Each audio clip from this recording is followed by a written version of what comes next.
been some time since I've done any work with my Amiga 1000, so I thought I'd give an update as far as what I've started doing with it again. One thing that I did get was a original keyboard, which if anybody's tried to find one of these, they're like finding unicorn poop, really. I mean, they're really hard to get one that's in decent shape that doesn't cost you a lung or something. The reason I have it tore apart right now is because I got my Kickstart Switcher in. I've actually had it for a couple of months and I just haven't gotten around to putting it in, and things got busy and everything.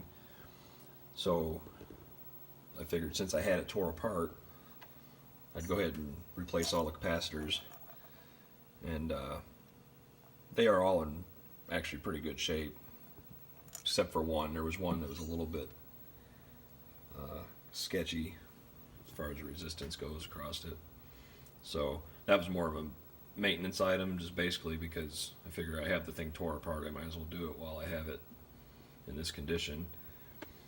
So right now I'm in just the testing stage. I just wanted to make sure after changing the caps I didn't screw something up. So what I'm going to do is just go through the steps of installing this. I'll take step-by-step shots and kind of explain what I'm doing, and hopefully that'll be helpful to somebody. Alright, I got the board all stripped back down again. My apologies for not giving any kind of demonstration on how to disassemble it, because this thing's really never been fully assembled since I've owned it, so I'll just have to let you figure that out on your own. But I recommend a static strap, because you don't want to zap out any of your chips. Static mat would be preferable. I don't have one here, but being it's a wood workbench, I'm not too concerned about it. The first step to the process of installing this is you want to pull the solder out of the holes of W2, W4, and W5. And actually on W5 I got ahead of myself. You really don't, these two round holes, you don't really have to take the solder out of. It's just this one here. But I wasn't really paying attention to which ones I was desoldering at the time. I just ended up desoldering all of them. If you've never desoldered anything before, like using a solder wick, which is how I did it this time, I recommend trying it out on some old junk electronics, or watch some videos on desoldering, because it would be really easy to heat the board too much with the solder iron, delaminate your pads, and then you have a big mess. So I'd highly recommend, if you've not done this before, to practice a little first. Once you've got the solder sucked out, you can get some alcohol. I use 91%, and a toothbrush, and you can scrub the flux off there, because there'll be flux left over. Because typically you got to use a little bit of new solder to heat the old solder up to get it to come out, and it kind of makes a mess. So to keep things tidy, I always clean stuff off. First cut you're going to make is right here at W4. There's a trace between the center pin, and you'll see it go up this way. And what needs to be cut is this part of the trace right here. And a smaller knife would be ideal, but I went to grab my X-Acto knife in the place that I usually have it, and it wasn't there, so this will have to do the trick. Get my meter.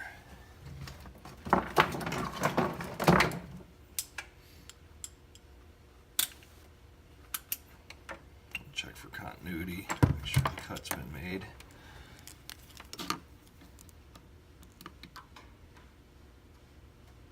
Let's see here. Looks like the cut's been made. Okay.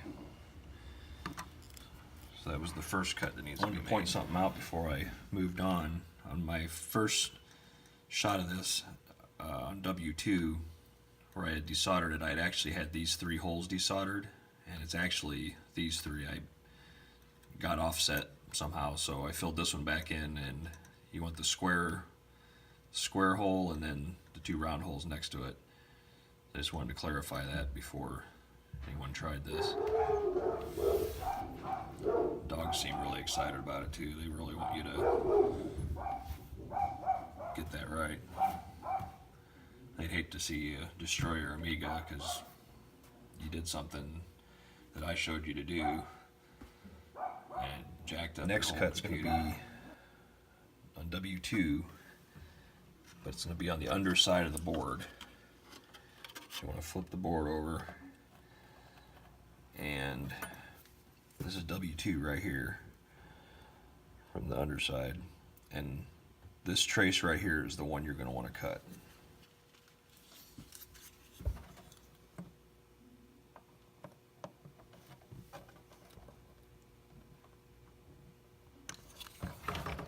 Got to be real careful with that one, you don't slip.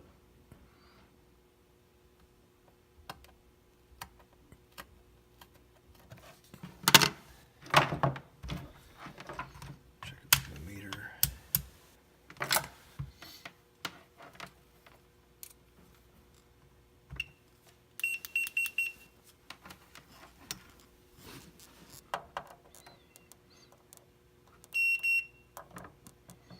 Okay, looks like that one's cut. Okay, now what we have to do is put a jumper in these two holes of W2 and these two holes of W4. And the most straightforward way would be to take the leftover leads of the resistor that we're going to use here in a little bit and just solder that in those holes, and that would pretty much take care of it. But the way I want to do it is I'm going to use some pin headers, so that way if I decide I want to take it out in the future, or if I want to mess around with this thing and I kind of need to revert it back to original for different purposes, I can do it a little easier than not having to take the main board out and do all that stuff. So that's how I'm going to do it. I got my pin headers installed. I put a jumper on the 2 pins of W2, 2 pins of W4, and then the remaining pin of W4 gets connected to the 1 pin on W5. And for that I just soldered a piece of wire in because I didn't have any of those quick disconnect things. But that's basically what you would do if you were putting the jumpers in just using pieces of wire, so it'll work either way. The next thing that needs to be cut is on the daughter board, and it's pin 17 of U6J. So it's this trace right here. So that'll need to have a cut put in it.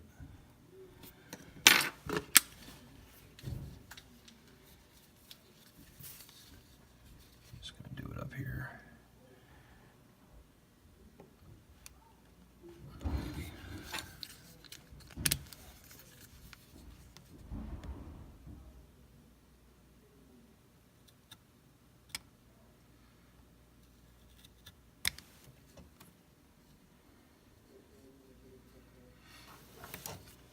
Whoops.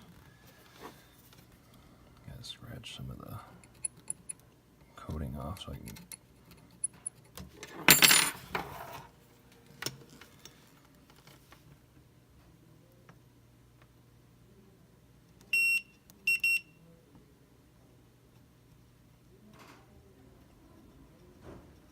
Alright, looks like that connection's cut. Next step is to solder the 4.7 k ohm resistor between pins 1 and 20 of U4K. Getting that resistor in there's a pretty tight fit. You need to get the legs cut pretty short on it.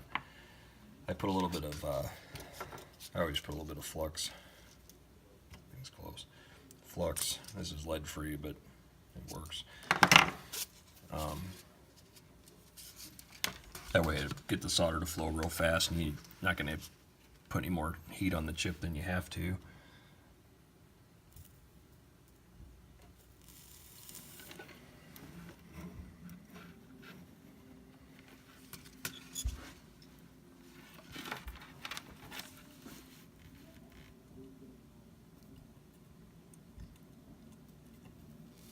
It's kind of hard doing this on camera.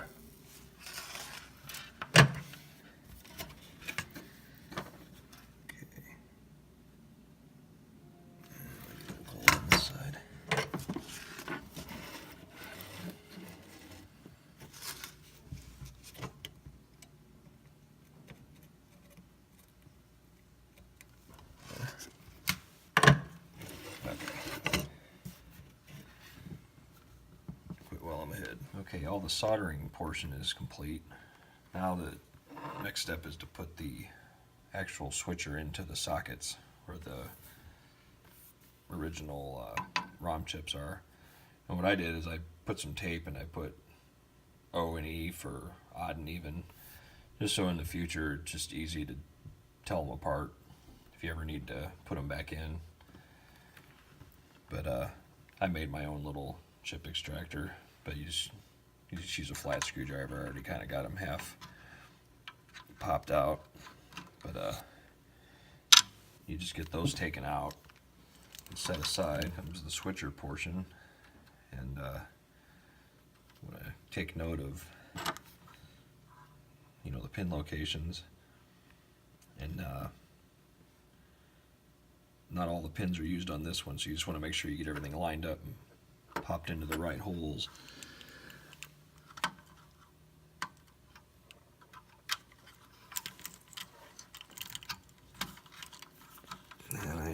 It's actually a really tight fit with my jumpers there. I didn't really think much about that initially, but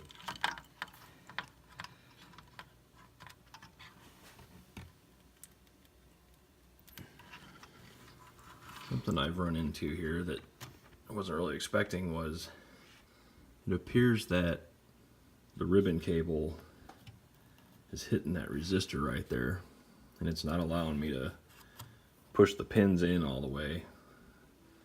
And initially I thought it was the jumper that I put in, but it seems to just be clearing that. It's hitting that resistor there. So fortunately I have some pin strip that I'll put on there, and that should lift me up enough to help me clear it. Fortunately I have some pin strip here that I had gotten for the TF530 I was working on.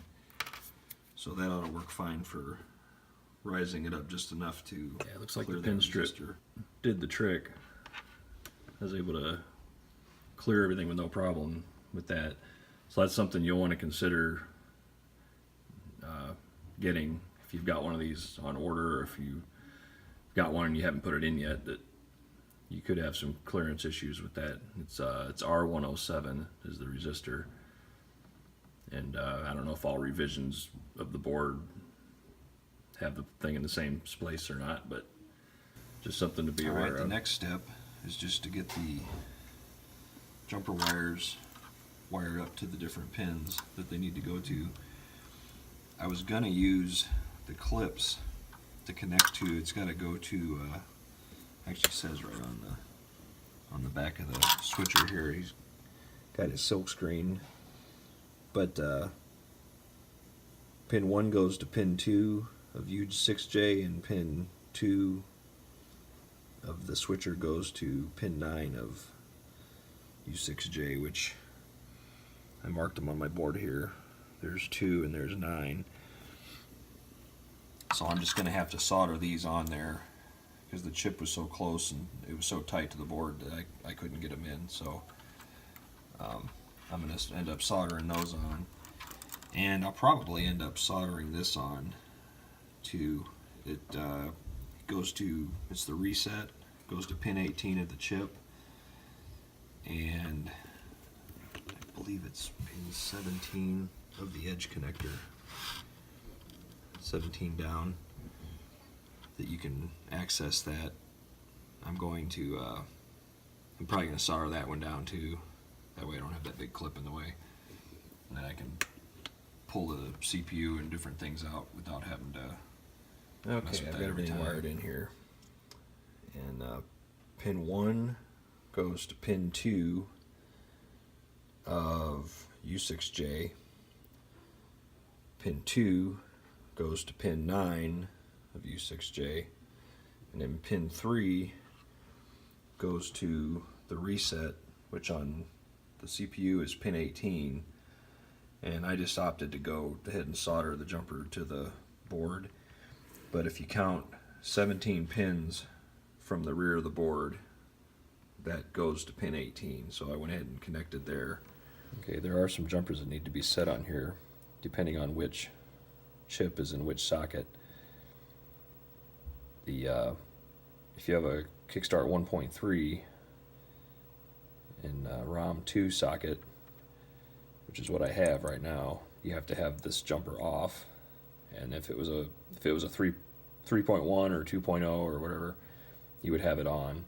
And then it's the same thing with ROM 1. You have it set for whichever ROM you have in there. These jumpers here, it says priority selector, but I don't know, I'm not clear on like what configurations you can change those to. I'm assuming it selects the default chip that it will go to. I'm not real clear on that.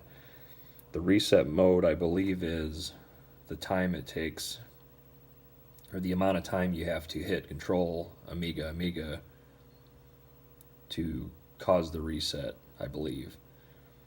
But right now it's in the default, and it seems to be right around 5 seconds is what I counted. So that's acceptable for me. The LED will have to be, I'm guessing you just have to snake it through the case and let it hang out. It'd be kind of nice to have some sort of a little 3D printed deal that you could put that in. On mine, I've not had the original, I don't have the original LED for the power. So I may just stick it in the front bezel and where the power would go. It is a very tight fit though, so that'd be something that I'd have to consider trying to put it in. I don't want to break the bezel any worse than it already is, so I'll just have to see how that goes when I get to that. Okay, switch it on here.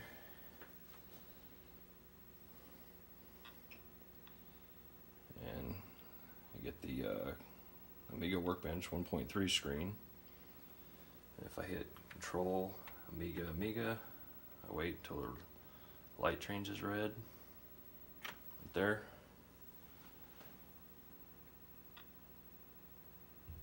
And then I get the 2.0 screen. So appears everything's functioning the way it should. I have had a few times periodically where I'll go to switch the ROMs, and it's typically when I'm switching to the 2.0 that I get a red flashing screen.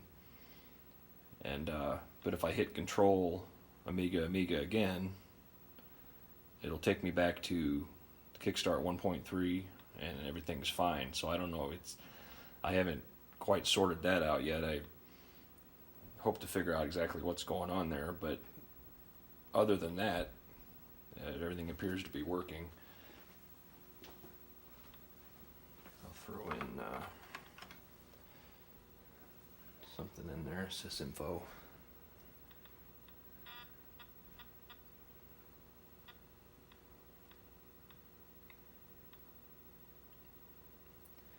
And then I'll run it here, speed test.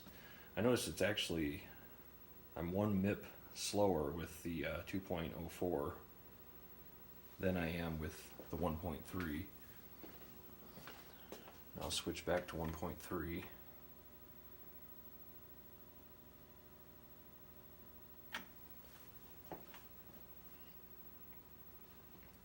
And let it boot into sysinfo, sorry.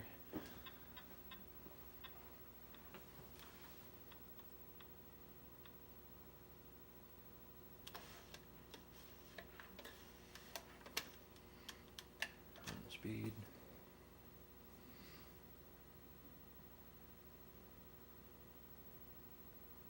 So I'd say I'm happy with it except for the periodic red screen.